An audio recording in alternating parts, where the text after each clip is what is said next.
Hello and welcome to the Southern Airs, Tyler Jett from McDowell at your service. And I'm here on a very beautiful spring day here in Budapest. It's been 4 years since we were last here. I'm here on an extreme day trip as part of another vlog which you will see in due course, or if it's already out, go watch it after this video. But I found out there's a metro museum here in Budapest and I figured, you know what, it's something different. I say we go check it out. It's only a small one, but I figured I'd show you around it. So I'm going to go find the museum and then we'll pick up this vlog from there, so stick around. It's going to be a good one.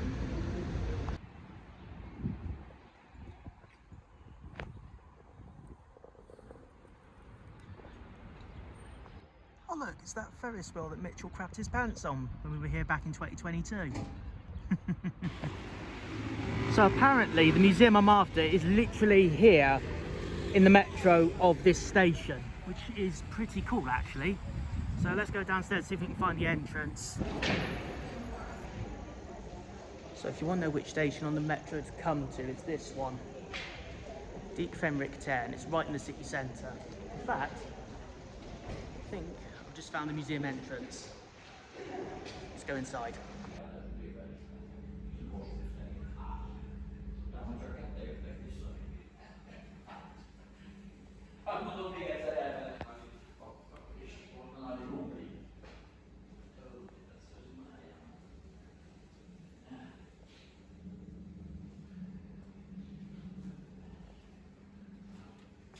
Hello sir, one ticket please.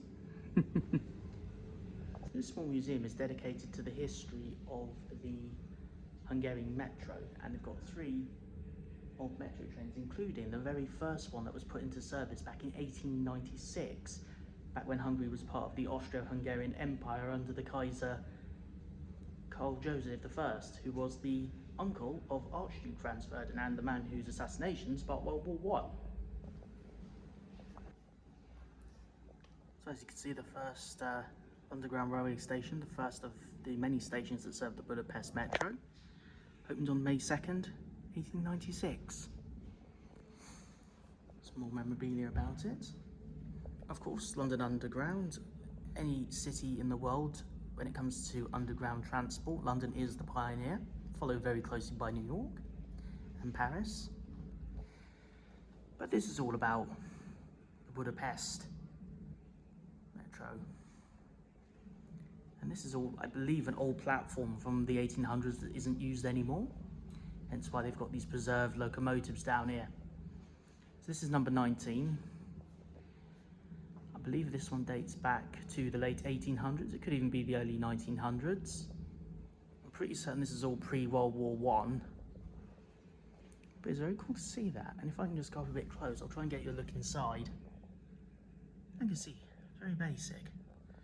I don't think you can go in these anymore because obviously they are very old and delicate and you've got to treat them with respect. Here we have it, everybody. This is locomotive number 1. So when the Budapest Metro opened in 1896, this is the vehicle that started it all. First of a batch of 20. There you go. It was used from 1896 to 1973.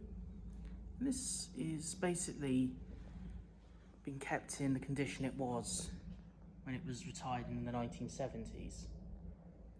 So to put it in perspective, this thing saw the last few years of Queen Victoria's reign in the UK. It saw World War I, the assassination of Archduke Franz Ferdinand and the death of his uncle, Karl Franz Joseph, and it saw World War II, the rise of fascism and communism, the Russian Civil War, Irish independence from the UK, all these milestones, the coronation of Queen Elizabeth, the rise of communism in Hungary after World War II, and it was retired the same year that the Hungarian rock band Locomotive GT was formed. It just shows you how long they kept this in service. And here's a look at this old 1896 metro train. Pretty much kitted out, as I said, as it was in 1973 when it was finally withdrawn from service. It's pretty amazing in there. Again, can't go in it. It looks like they do open it from time to time, but it's closed today. Here we have some tickets dating back to the early days of the metro. late 1800s and early 1900s. Very cool. And that's a mock-up of the wheel setup for these trains. And here we have the most recent addition to the collection. I believe this train dates back to the 1970s and it was only withdrawn a few years ago. You can see not a lot has changed over the years. It does the same functional job. A couple of models down there. We'll see the McDowell is riding on.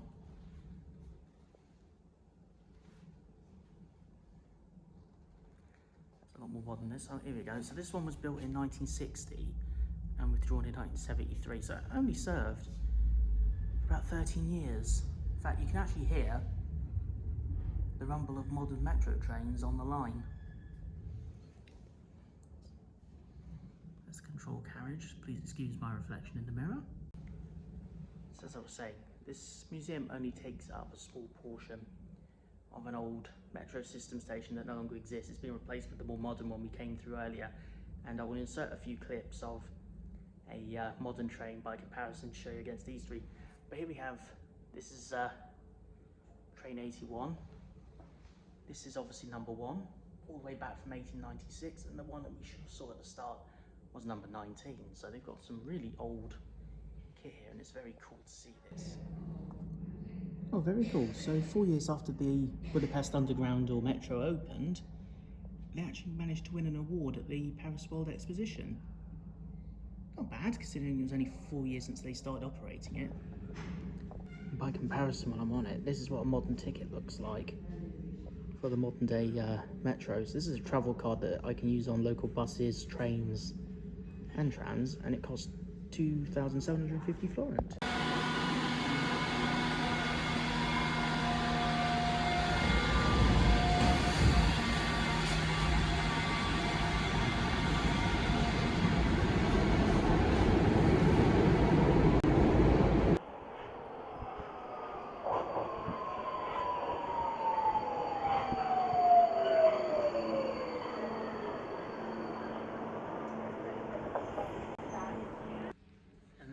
Everybody, is what's all is left to cover. So I hope you enjoyed having a watch of this video. I had a fun time coming down here for an hour.